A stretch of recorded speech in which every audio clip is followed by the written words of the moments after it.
Welcome to Man Does Tech, where I solve the problems you didn't even know you had.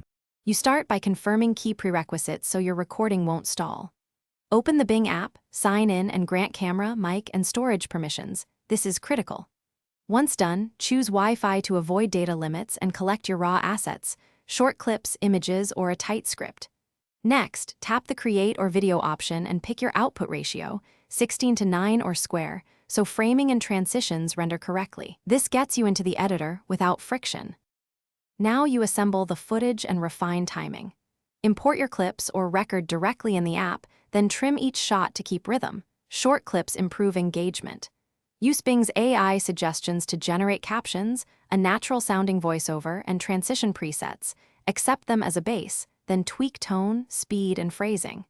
Add background music and overlays, and make sure volume mixing preserves speech clarity. Once edits look smooth, preview continuously, and note any pacing fixes before final export. Finish by exporting with the right settings for your platform. Pick resolution and format, then export to your camera roll or share directly. Make sure captions and audio stay locked to the visuals. After export, watch the whole video to confirm sync, caption accuracy, and compression artifacts. If something goes wrong, like export failure, free up storage, force close and reopen the app, or switch to a stable Wi-Fi connection and try again. If needed, adjust bitrate and re-render to resolve quality issues. Thanks for watching. If you found this helpful, don't forget to like and subscribe.